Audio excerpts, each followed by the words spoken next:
Good evening. Welcome to America's Heroes Group Roundtable live stream digital media show. I'm your host, U.S. Army combat medic and flight surgeon, Colonel Dr. Damon Arnold, U.S. Army National Guard retired, and I have an esteemed panelist with me today. Detrall Dearbone is a U.S. Army sergeant, veteran for this nation, and a CEO, founder of Dearbone Counseling Center, Incorporated. We're going to have a discussion today about the Detrall Dearbone's Counseling Center, Incorporated, which specializes in behavioral issues, including addiction, trauma, and PTSD, to name a few. But in this turbulent time, we definitely need someone with her expertise. We are facing many tribulations daily, on a daily basis, looking at what's happening with the world's platform. Bipartisanship has really brought us to a really interesting place in time. But welcome, Detrall. So tell me a little bit about your organization and how you are, approaching mental health. Well, like I said, my organization started. I've been a therapist for over 30 years.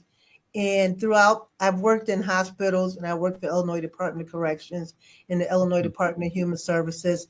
There was not a whole lot out there for veterans in military. So I've always wanted to give back to the military community. And that's how back in 2010 is when I opened and founded the Dearbone Counseling Center. And like I said, in my specialty, I reached out to the military community because I think that we just need more providers working with the military and their spouses, and their parents, and kids.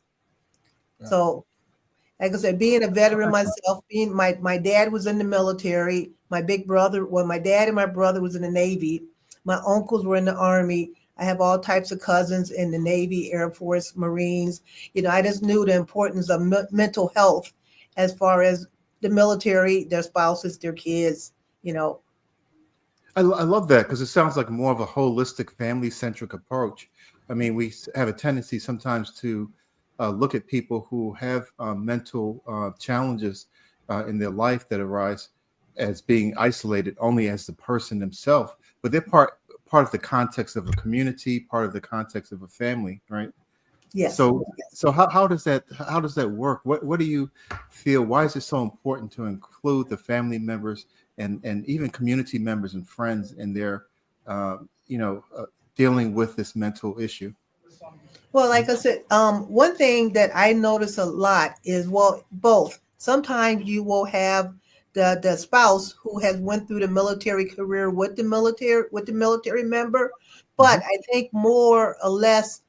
A lot of military members are either marrying for the first time or remarrying after they've gotten out of the military, and their spouse has no clue on how their military life was before. As far as the children, growing up in the military, you moved often. And a lot of times their children, they have a hard time connecting because they're not stable. Every couple of years they're moving.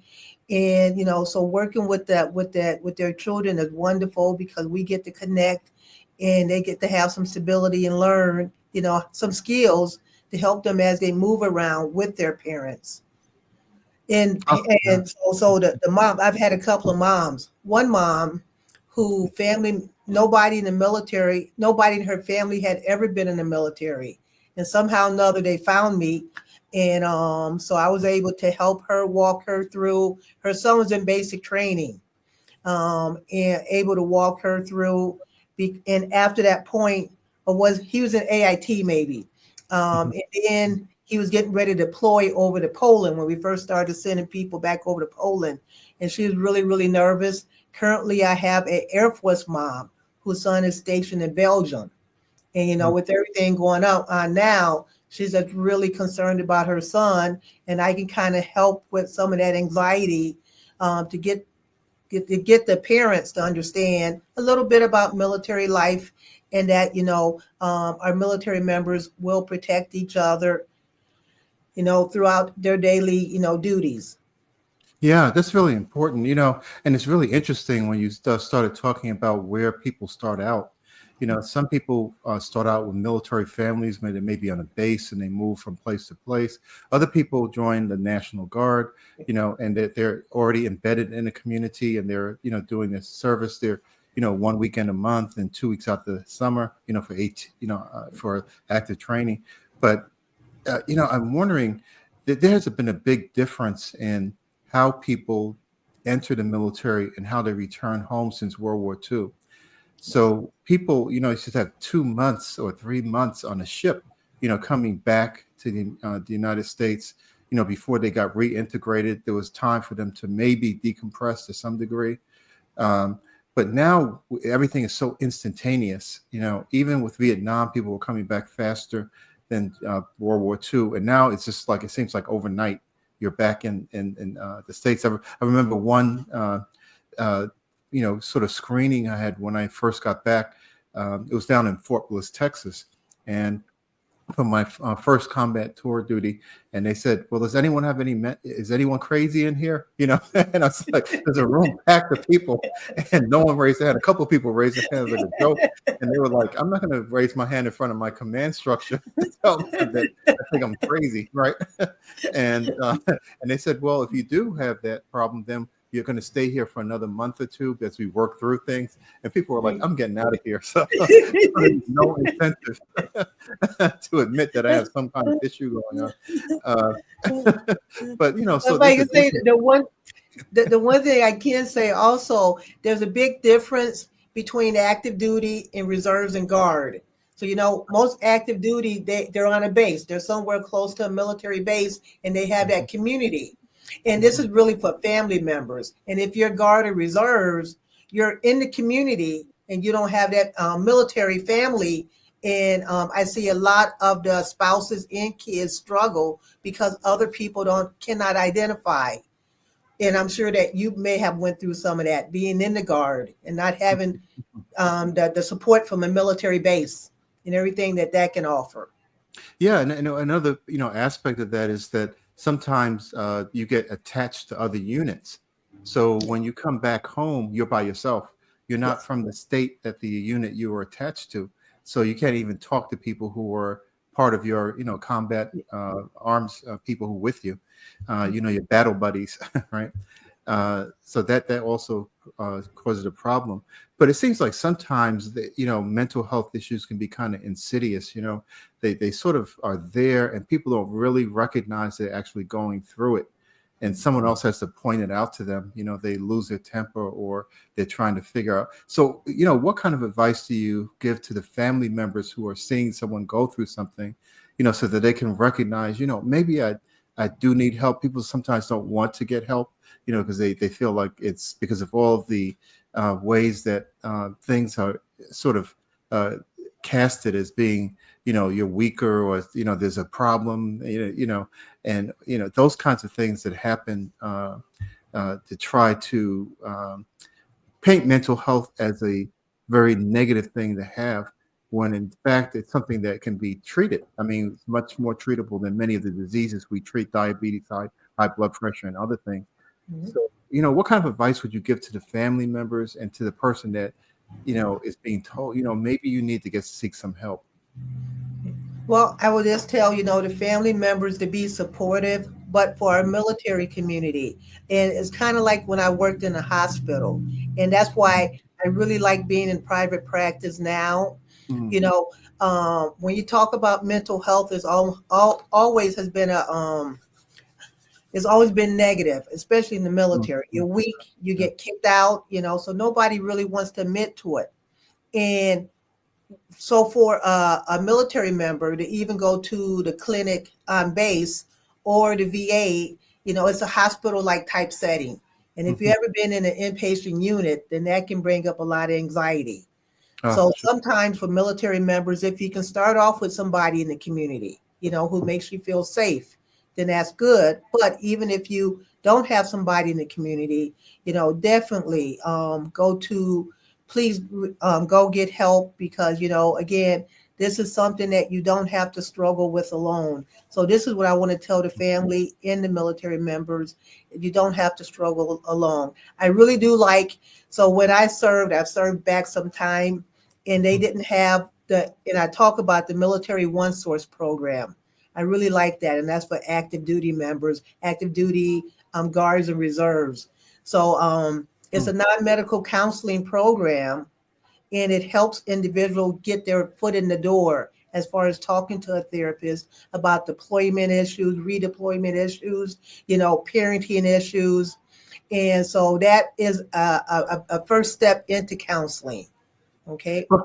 Yeah, how do people get to the OneSource program? Do they have to go online, or is there like a mechanism that people Yep, go you go through? online. You go online. Just put in military OneSource, and there's a whole website. You call them, and they will link you to a therapist. And the good thing about military OneSource, so a little bit about my background is I am licensed in Illinois, Georgia, Missouri, Kansas, in Kansas. So, basically, I've tried to get licensed in states where we have a big military population because of the military OneSource program.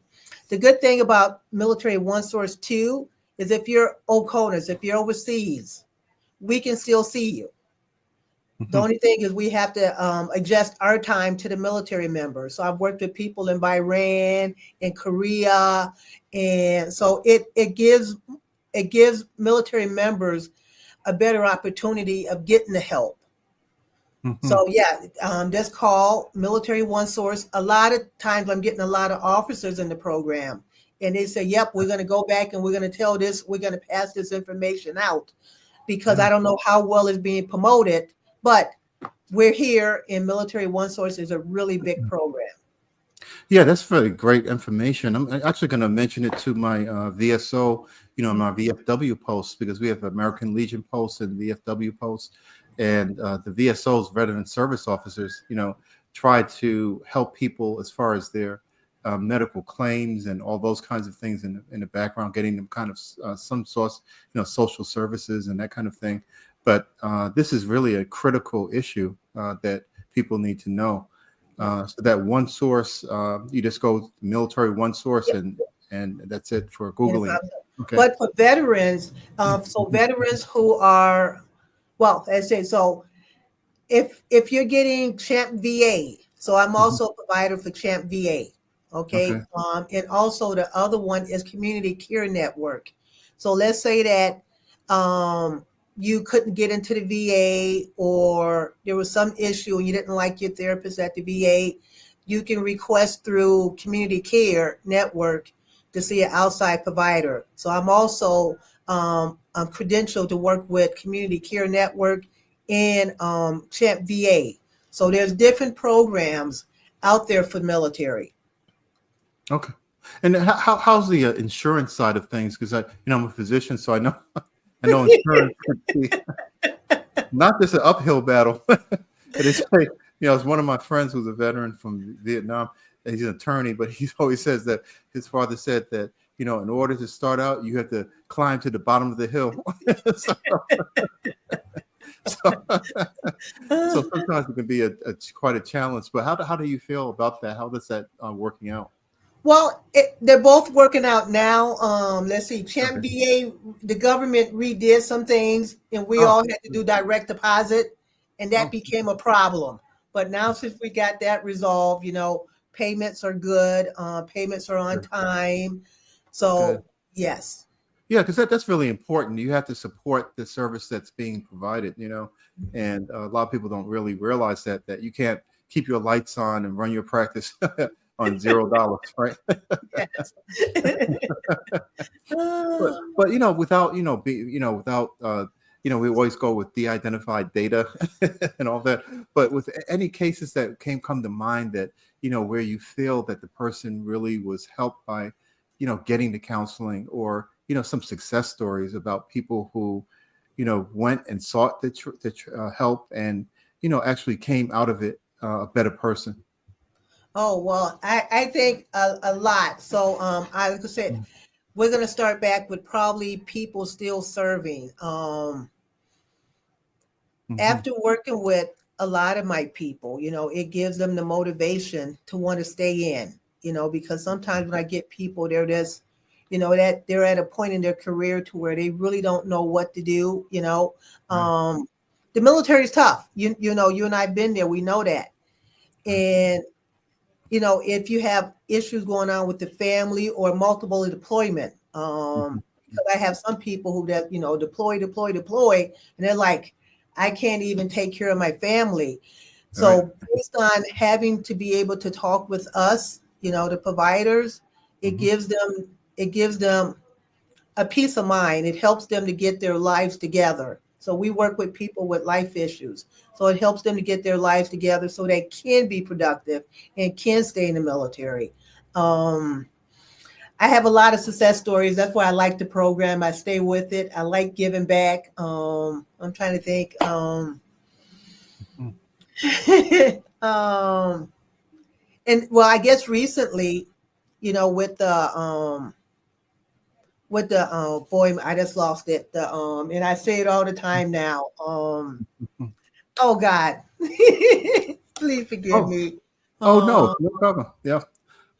With the PAC Act. Okay, I'm sorry. With Okay, the the PAC PAC Act. Act. Yes. So we're getting a lot of success with the PAC Act because people, you know, again, I've worked with people, and so I'm gonna go back to a couple of women. They didn't realize that while in basic training, that they actually had military sexual trauma.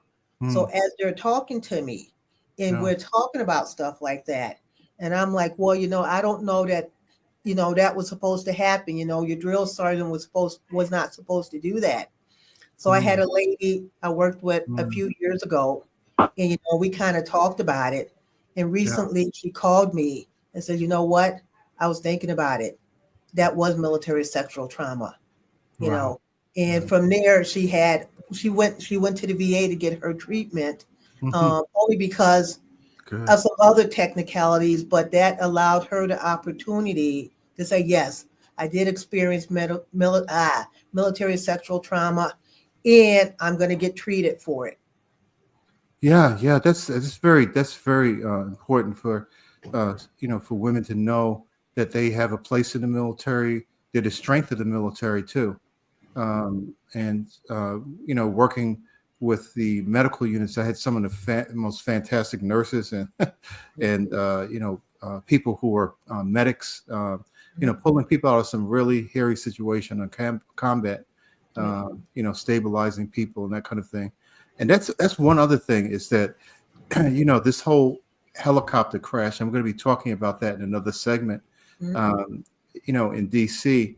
So I was a flight surgeon, and I was on Black Hawk helicopters, UH-60s, and it gave me a couple of flashbacks to, you know, some real hot time periods when I was over in Iraq. We were being fired on. We were in sandstorms. That, you know, a lot of stuff that was going on there. So the context of things can be different for a veteran than the general public and the person, because they're just looking at you know, you know, an explosion on a television set, and they're not in it. You know. Yes. And so, you know, so how do people, you know, how do you deal with that when people are, you know, having mental issues about triggers that are going on in their life, and you know, trying to get them to understand some of the things. I know, you know, you have a therapeutic plan that's really deep, but you know, what are some of the things that happen with that? Well, like I said, so I have a specialty. So I'm trauma informed, and I'm also EMDR. So that's a special form of therapy that helps deal with trauma and moral issues. So a lot of times, so based on what it is, I cannot do EMDR with military OneSource because it's not medical. But a lot of times I will get veterans with their own private insurance, you know, and I work with a lot of them. So we will go through EMDR, and that helps. So what it does, it reprocesses. So we talk about traumatic events.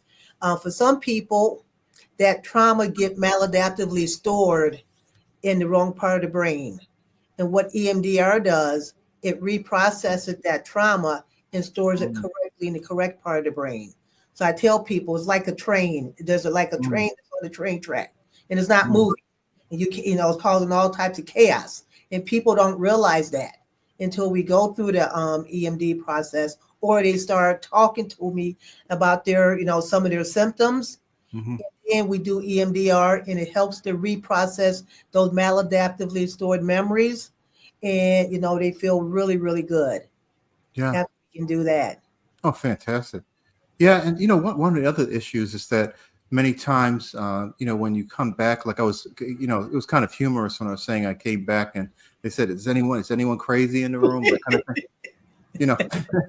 But we have to be very careful in the medical community and also as people in the community to say, "Oh, that's nothing. Just brush it off."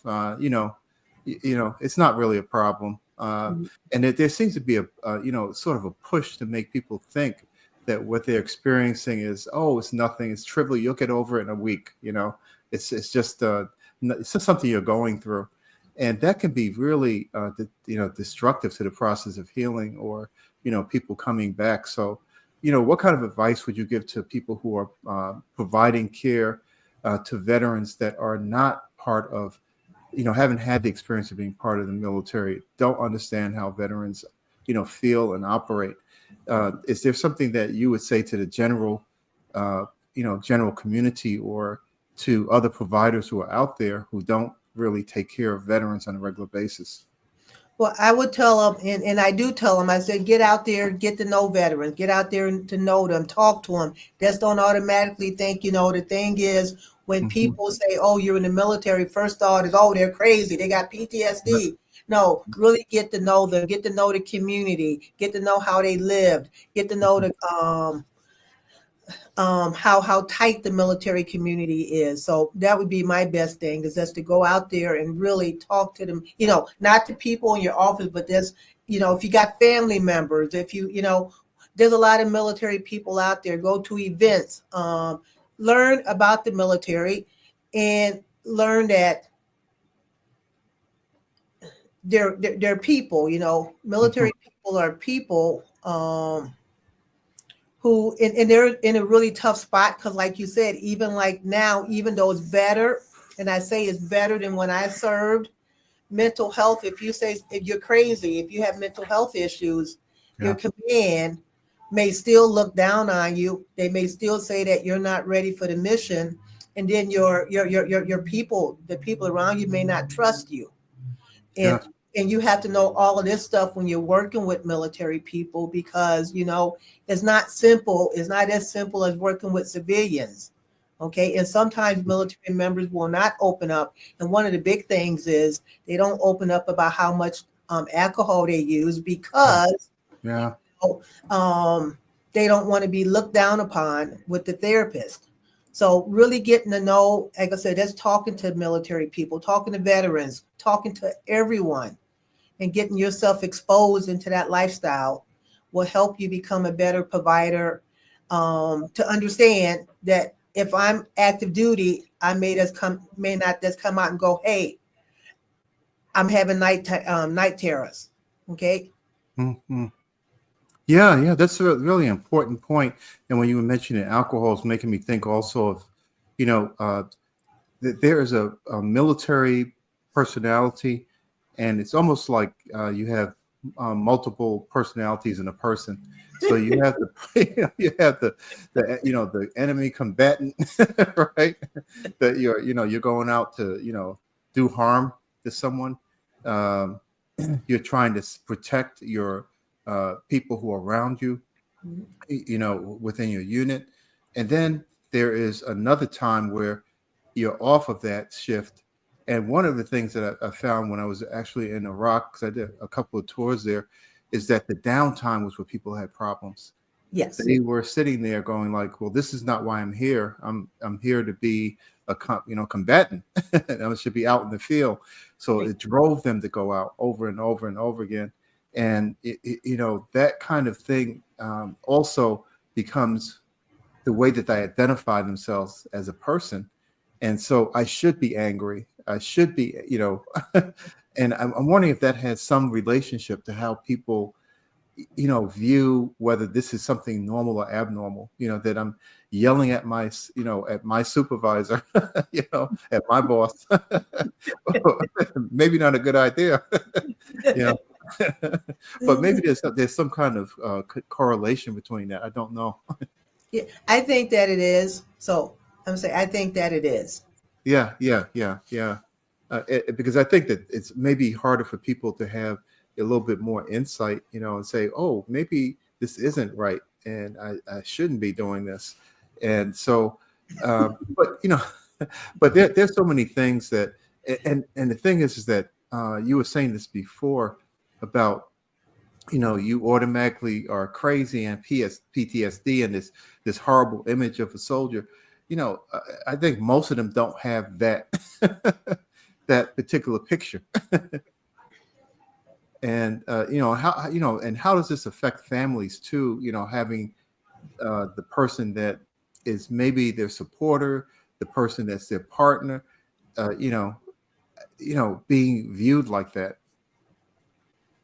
Well, it does. It devastates families because, again, as soon as, like I said, and especially for the people who've married their military spouse later on, and they may not have any idea.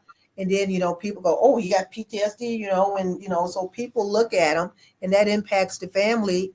And, it makes the spouse say, oh, okay, well, maybe I shouldn't be in this marriage.